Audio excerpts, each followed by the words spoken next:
தோல்வியால் முடங்கிவிட மாட்டேன், தனக்கு எண்டே இல்லை என திமுக தலைவரும் முன்னாள் முதலமைச்சருமான மு.க.ஸ்டாலின் தெரிவித்துள்ளார்.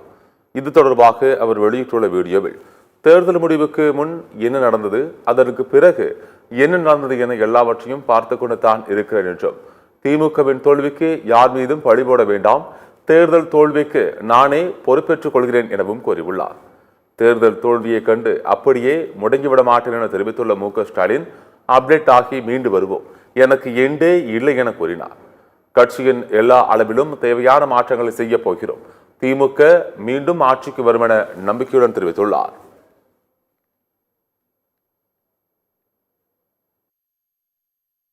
இது நிச்சயமா நாம எதிர்பார்த்த ரிசல்ட் இல்லை.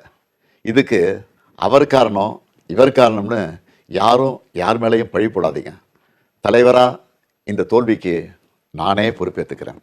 வெற்றி கிடைக்கும்போது எனக்குத்தான் அந்த கிரெடிட் வந்து சேருது. அப்போ தோல்வி அடையும் போதும் அந்த பழியை நான் தான் ஏற்றுக்கணும். அதுதான் ஒரு நல்ல தலைவருக்கான இலக்கணம். சரி, தோத்துட்டோம், அதுக்கு நான் அதையே நினச்சிக்கிட்டு முடங்கிட மாட்டேன். உடனே அப்டேட் ஆகி மீண்டு வருவேன்.